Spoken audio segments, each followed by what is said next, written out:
Thank you so much, Catherine. Thank you for everybody for being here tonight. Thank you, everyone. Thank you so much, Lemuria. Thank you, Lemuria. And the Mississippi Arts Commission for the generous grant to help me create this book.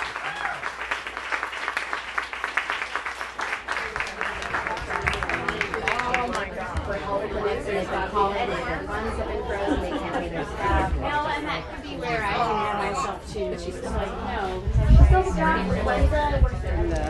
Yeah. No, I'm mostly sending it to other moms that are friends. Yeah. Awesome. Hi. Hello, friend. Hi. Congratulations. Thank you. So good to see you. I wrote a letter for you. Oh. And I can give it to you later if I need to catch up. Well, I will say hello. I met you a long time ago with Sophia. I knew you looked familiar, Congratulations. but then seeing you together, I was like, oh, that's how. But I'm so pleased that you got to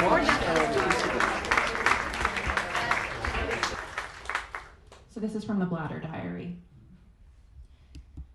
Each time you leak urine, underline whether you were almost dry, damp, wet, soaked, damp. Activity during leak, bending over to pick up burp cloth. Was there an urge to urinate? No. As I'm filling out the lines on my bladder diary, I wonder what it would be like if I really heard my bladder's point of view. If I peeked inside my bladder's private diary, what would it say about the last year, from pregnancy to now? I sit down with a composition book and let my hand lead.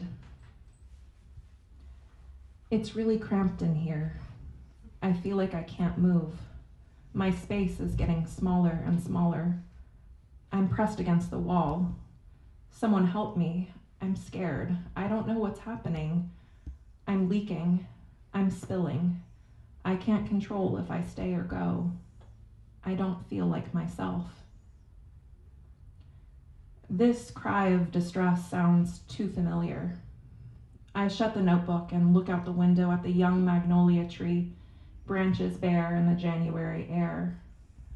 I think about what my friend Lindsay said about emotional abuse. It feels like someone closes the stage curtains and rearranges the furniture and then opens them again. Motherhood has literally rearranged my organs, repositioned my sensations, and altered the construction of my tissues. I find myself looking back to the last place I recognized myself, and I'm reminded of how I looked back after I escaped the abuse, as if I followed a breadcrumb trail asking, what the hell happened? Where did I go? Where was the last place I saw myself? Other times, I worry that this obsession with my body's changes is crowding out everything wholesome and happy. 44% of women have a prolapsed bladder after a vaginal delivery, so common that my doctor didn't even bother mentioning it. Perhaps I am just too sensitive, the line I've internalized since I was a little girl. But when I begin to worry that I'm too weak and unfit for the world, I remember my strength in birth, the stats that prove my pain tolerance. 10.5-pound baby, no pain meds, born at home. This helps me from dissolving into the fear that I am broken, not just my vagina and my bladder, but some deep core of me that no one can ever touch. Stress incontinence is what I have, Veronica tells me when I return for my next PT session, where she looks at my diary. This means that movement puts pressure or stress on my bladder, which causes me to leak urine. As we're talking, I make the connection that motherhood puts a stress, an emotional pressure on me that has caused my history to spill too. I'm interpreting everything with this filter now, motherhood plus trauma. Recently, when I reached for shampoo, I saw the descriptor curl defining, and I couldn't read it without thinking trauma defining. Motherhood is a trauma defining agent. Any small interaction can highlight, define amplify my trauma unexpectedly. People sometimes tell me about my baby. You are his whole world. I smile and nod, but I swallow hard. I never want to be someone's whole world again. In the bathroom, I pull my labia to the side to take a peek at my tear with my sparkly red mirror. When I release, my lips close slowly, but not fully. The doors remain cracked open. Maybe I gaze inside and search my body for reality and words because I want to know that I'm still here. I want to know how to become my own world while I also become a mother. Thank you.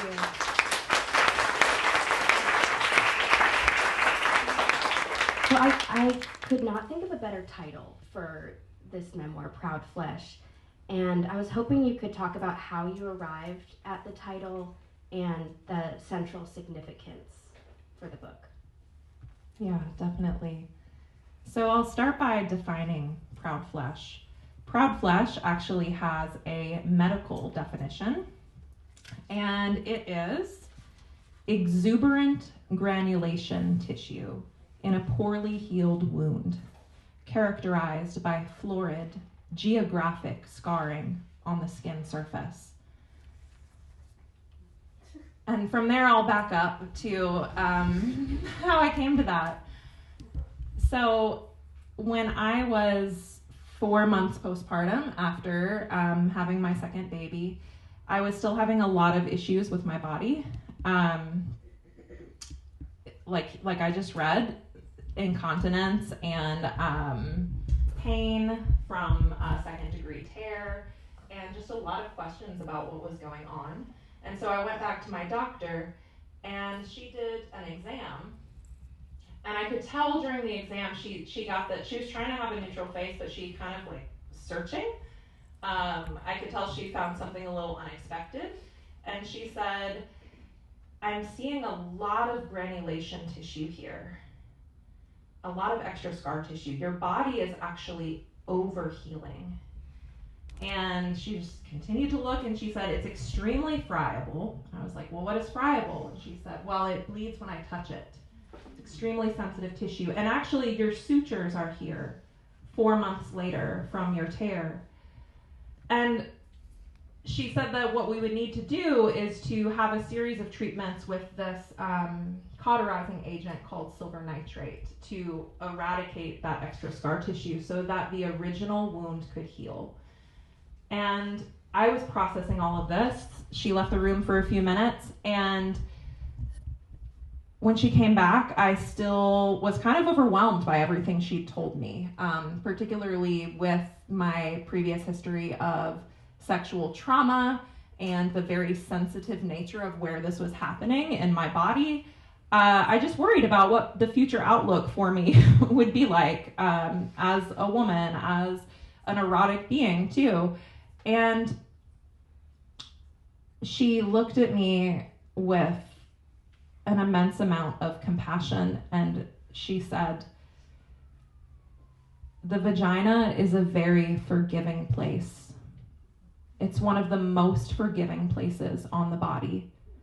It's designed to stretch and tear and return to a healthy state. It's basically made to withstand trauma." Now, when I heard those words, I couldn't just relate. It felt so much bigger than these scars that she had discovered, basically made to withstand trauma, designed to stretch and tear and return to a healthy state. I knew she was talking about the physical trauma to the tissues in childbirth, but it just landed in me like a fire, really, that I felt that something was about to change for me with this understanding. And I started to ask a lot of questions about what does it mean for women to have bodies that are designed to stretch and tear and return to a healthy state, made to withstand trauma, a forgiving place. I couldn't hear all that without looking back at my past history. And so I would undergo, over about 6 months, a series of 8 treatments with the silver nitrate. And it felt like an endless process. We kept having to say, like, one more time. I know, I'm so sorry. I thought we'd be done by now, but I think it's going to be one more time, maybe 2 more times. And at that point, I was also struggling emotionally still with how my previous experiences with intimate partner violence were pushing and pulling on my life as a mother. Mm-hmm. And so it felt very heavy, like, oh my gosh, is this healing ever going to end? Does healing ever end? Is healing a process with a beginning, a middle, and an end? And near approaching the end of those treatments, I was in the bathtub one night after going in for the silver nitrate procedure, and I was Googling again, as we do. I was still trying to understand, like, I was like, 2nd-degree tear, mucosa, friable, like just going through my list of things that I like to Google in that time. And then I came across these words, proud flesh. And I read that definition, exuberant granulation tissue, florid, it's geographic description. Yeah, when I read that, I felt, it felt almost rebellious, those 2 words together too. Proud flesh felt defiant, or it felt subversive in a way. It felt like there was possibility that this wound could become something more than just a painful place, that there was hope in healing as well. And I really needed that hope at that time, and I thought that a lot of other women would need that too. And so it became the central metaphor of the book, as you said. And actually, to give you a little process info, in early versions of the book, before the book deal, and actually the first time I sent it out on submission to publishing houses, there was an editor from Penguin Random House who said, I love this book. I love this so much. I will never forget this. She couldn't say yes to it at that time, but she gave me a piece of really important feedback. She said, I wanted you to get to the proud flesh part faster. Because at that time it was more of a plot point than the lens around which the whole journey was organized. And when I heard that, when you hear feedback, you don't have to take it. You get to choose. But when I heard that, I was like, oh my gosh, yes, I want to get there faster too. And I want to structure the book around this postpartum healing story. And you made it your epigraph, so it's literally like one of the first things people read. Exactly. Well, thank you for that.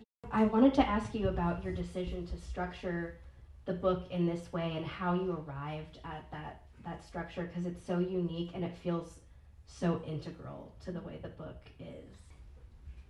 The alternating story structure of the girlhood and early womanhood story, that's one thread, one timeline, and then the other thread, the other timeline is postpartum healing.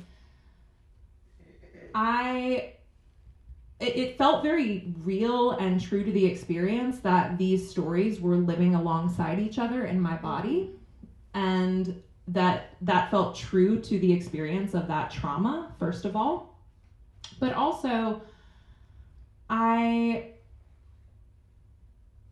for some other strategic reasons of thinking about the reading experience, I didn't want to overload a ton of backstory into the postpartum story, and it made sense for that to have its own chronology, and actually for where I was with my skill as a writer at that time too. that was easier for me to manage. And that's really important as a writer, that you have a project that you feel you can accomplish. And so it was clearer in my head to put them side by side and to alternate between them, where I could hone in on one totally and then hone in on the other one totally. But then later I was able to weave them together more once I had that material on the page. But also the postpartum story had an intense physicality to it, as you could probably tell, very based in the body. And I ended up with the girlhood stories loosely organizing those around the natural life in Mississippi, such as yazoo clay, cicadas, mosquitoes, squirrels. And that really came from a desire from a couple places, from a desire to have a corresponding grounding in the physical world, like I had with my body in the postpartum chapters. I wanted it to be grounded in the real world, not just in this, I didn't want it to just center around this person who had abused me either. And when I was first writing that story from my past, my experiences with an abusive relationship, I got some early feedback from my agent. She delivered very kindly, but she said, right now I don't feel any oxygen in this story in the way that I was telling the abuse story. She said, I don't have a sense that we're going to move out of this place. And that was really revealing to me, because that story had lived with me as this kind of calcified thing for a long time. It was very stagnant, and it was still with me. But yeah, the natural world is like that literal oxygen too, because you're like giving us some natural imagery and rooting us in place. Exactly. And once I decided that, it just unfolded so beautifully, because I ended up, loosely researching nature to decide which ones I wanted to use, which ones fit best for each chapter. But that brought new questions into the story. And memoir, or really any story, is really exciting when it starts with the author asking questions and being in a process of discovery in the writing, rather than just presenting a story you already know. You already know exactly what it is. And so then, like, for instance, the first chapter in that timeline is called Mosquito. And I would just have questions like, is a mosquito a parasite? And then I would end up researching, just looking that up, and like, oh, I'm going to go back and look at symbiotic relationships. And just asking these questions brought oxygen, brought new understanding into how I was looking at the past too. Yeah, I think that's interesting, because the discovery process, like, there are certain points in the book where I can feel you having an epiphany, and I was like, oh my gosh, this is so exciting to read. Like when you're going on that discovery journey with someone else. I'm going to ask one more question, because I want to open it up to audience questions too, so just start thinking about those so you can shoot your hand up. This book is very much rooted in Mississippi, and you can feel the Mississippianness of it, which I didn't expect going into it, but it was so satisfying to read about a place that I know so well. And you and I were talking about just how significant it is to, first of all, I think it's a radical act for any woman to tell their story, even if it's not a published story, but to share a vulnerable story. But you are writing and sharing this story in Mississippi in the year 2025, and I think that is very significant and radical. And I just wanted to know about your thoughts as an artist and woman who lives in Jackson, who's very connected to this state, but telling a story that like politically and socially could be seen as, I think some people could take issue with some of the things in here politically, honestly. And so I wanted to get your take on how you feel about publishing this in Mississippi. Yeah, thank you. That's a really important question for this night here in Mississippi, in Jackson, my beloved hometown. So I'm going to kind of back into the question a little bit. When I was first thinking about audiences for the book, which I had to do as part of my book proposal process. The book proposal is really a business document that you send to agents and publishers, and you make a case for why your book is needed and why you are the person to write it. And part of that is outlining your audiences. And so I had a few audiences clearly in mind. The one was young mothers or millennial mothers, or postpartum women. Along with that, survivor mothers or survivors of sexual violence and intimate partner violence was another one. And also birth workers and body workers, people who support women through these important transitions. And that helped me be a little more okay with writing this story so close to the body, with the gritty realities, because when I was thinking about who would be reading it, I thought, well, these are the things that I'm wondering about my body and I'm experiencing with my body, and they're not widely discussed even among friends, to talk about like how is your vagina doing after birth, or what's changed for you with your body. Even to say vagina, even to say vulva, I didn't start out comfortable saying that. And now it's in the book. Vagina's in the book like 126 times or something, and then vulva. If you have an issue reading the word vagina, you will not by the end of the book. That is a hope of mine. That we can have some more comfort level with these words, with describing, issues that we're having, but also desires, the pleasure side of the book as well, where we move toward. But thinking about telling this story from Mississippi right now brings even more purpose and meaning for me, because this is a story partially about what it is like to heal from birth, the realities of a post-birth body. And sure, what I went through with the scar tissue, that is not common, that is a rare thing. But, 44% of women have a prolapsed bladder after birth. There's not built-in support to work with your body. And I knew I have the resources to first know that I deserve care, and I can seek out care, and I can find a provider, multiple providers who were helping me with this. I have transportation to get there. I have reliable transportation to get to these healing sessions. I have childcare, family in there, and childcare I didn't even have to pay for, family who could help me.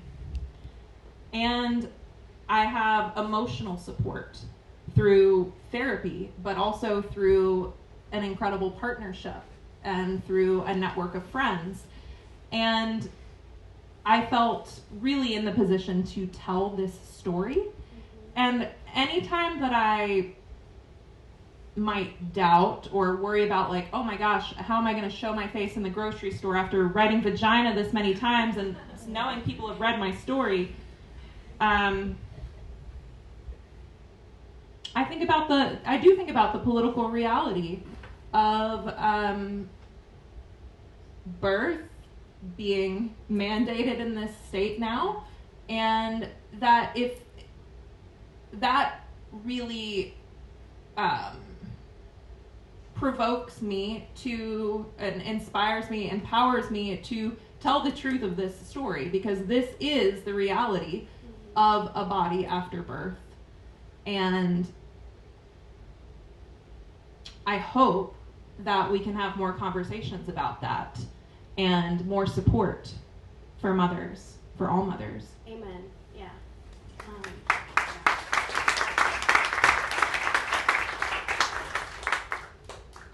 And I will just say, now when people are Googling in their bathtubs, they will find your book instead of a scary article. So I think that is a good thing, too. Okay, questions from the audience. Kristen, up front. So I actually, And I'll repeat it into the microphone. Sure. So I love how you're talking about this experience that everybody seems to have of having emotional support Google searches. Yeah. And I was wondering if after having this book published, have you developed new emotional support Google searches? After having the book published, have you developed new emotional support Google searches? Oh, there's always a running list. And just as how the things that I was searching back then, I never would have thought I would be on a stage talking about them. Like, the point was that I could do that privately in my own home. And so the things that I'm searching now, I would never, tell you that list right now, because I haven't... A few years to process that. I need the emotional support in place to... Maybe the next book, you'll be able to look back and be like, oh, well, that's what she was Googling in the years 2025 to 2026. But really, the nature of this kind of experience with your body is that it happens in private. It happens in your bathroom, in your bedroom, that you're often alone with these experiences. And that was also my experience of previous abuse. Abuse isolates you. A lot stays hidden. A lot has to be kept silent. And so that's another thing that spurred me to tell this story, because just the nature of working against that silence and being in this room full of people being able to talk about these things. I mean, it's healing for me, but I hope that, what I love about a work of art is that if you're, for instance, standing in a gallery around a painting, and you're talking about it and saying, what does this evoke for you? Or this reminds me of, this time in my life, or this place where I've been. Suddenly you have a reason to talk about a topic or an experience that you might not otherwise share with that person. And I hope that this book serves that purpose too, that if you're, alone Googling something, it might not be exactly what's in this book, but maybe someone can hand this book to their friend and say, this book, there's some weird parts, but it reminds me of some of my experiences with this time of my life, and you want to talk about that? Yeah. And so I hope that we all feel empowered to keep our private Google searches, but also to then find someone to reach out to and have the conversation, because I know that there are so many dear friends and confidants in my life who were there for me how I needed them to be. And if I hadn't been able to talk to them about these things first, then I don't think I could have worked up the courage to write it either. And speaking, just selfish plug here, Catherine is going to be the Rooted Book Club discussion in March, so you will be joining us. So read this book by March 27th and then join us for that conversation online. So yeah, bring your other questions after you've read. Yeah, exactly. Any other audience questions? Yes, Ellen Ann. Congratulations, this is wonderful. Thank you. Your journey to write, with your book finding its way to the oxygen, what were some of the reactions once you got it to the publishing world, like the spot-on reactions, the wrong-headed reactions, and did anyone particularly have a reaction from it being from Mississippi? Reactions in the publishing world, and particularly reactions about it being set in Mississippi. Yeah. What's coming to mind is that when I was having conversations with editors at different publishing houses, I guess there were 3 I had at the time when there was interest, which was down the road, like a couple years after I first sent it out. I was surprised by some of the things that I heard. Like, one of the publishing houses was in LA, and one of the editors said, if we were to publish this would probably be the most explicit thing we've ever published. And I was like, oh wow, that's like, this is LA, and I'm writing this in Mississippi. I mean, I felt kind of honored, honestly. I was like, I'm shocking LA.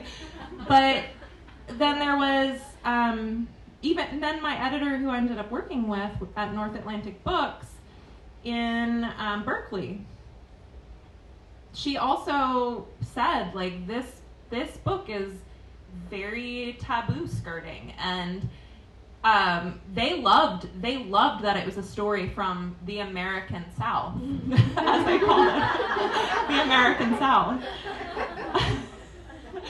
And so my not concern necessarily, but something I was keeping in my vision the whole time was that I knew that they were excited that it was a story from the South, from Mississippi, but I really didn't want to exoticize it, and it tried to strike that balance in my poetic length. I mean, I am more lyrical as a writer, more poetic, and so I had a couple people here read it and let me know how they thought I showed Mississippi, what they thought of it, and that helped me feel more confident in the way that I was depicting it as well.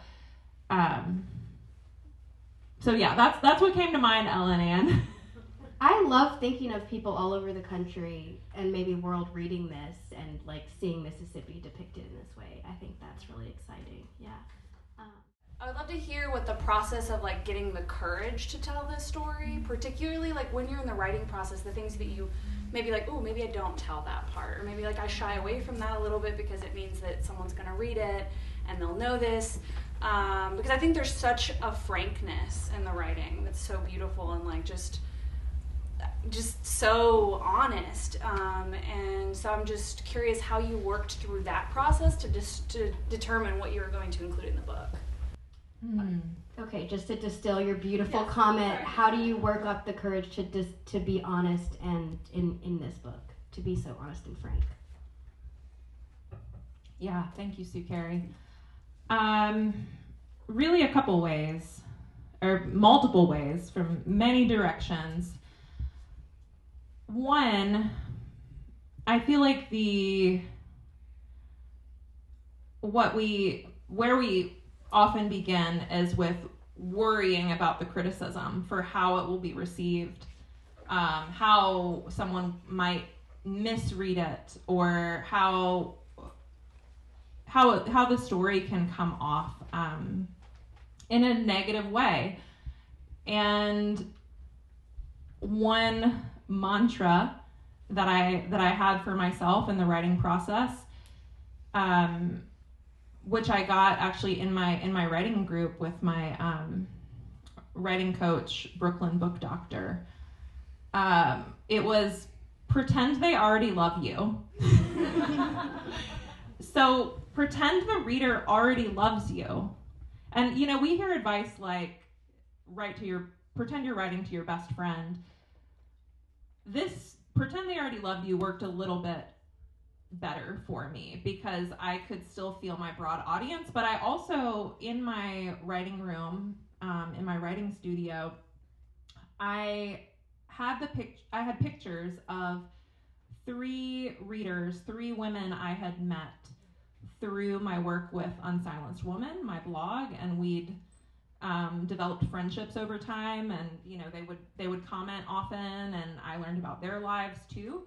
And I actually printed their pictures and put them on my wall next to where I write to think about writing to the people who I already know want to read this. That freed up that space in me, that brought courage. So that was one way, but also I leaned on other writers so much too. The first one who's coming to mind is Raven Leilani, Luster. I would sometimes just open that book before a writing session and feel the immediacy and the intimacy of her words and just use that to graft myself onto the page, to just stay in that current of real, raw writing. There was one other thing that came to mind. It's recessed now. Let me wait a moment, see if it comes back. I just love the idea of grafting onto another writer's work, though. I think that's a cool concept, yeah. Yeah. You'll think of it as we're leaving. Probably so. One more question. Okay, one more question. A really simple question. I can't wait to read it, and I heard that you read the audiobook, and I was wondering when it will be available, because I already looked. I didn't see it yet. When will the audiobook be available? It's available right now. Okay, yay. Yes, Okay, where yes. can I find it? It's Audible, Libro, wherever there are audiobooks, I think you should be able to find it today.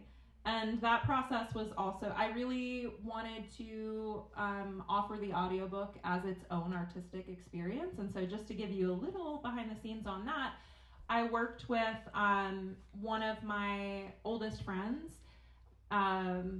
who is a theater teacher. And I would send, before I started recording the audiobook, especially since there are some pretty intense scenes of the prior trauma, I tried to pick those very intentionally and not oversaturate the book with those, but particularly those, I found that just telling those stories sometimes to people, my voice would do weird things.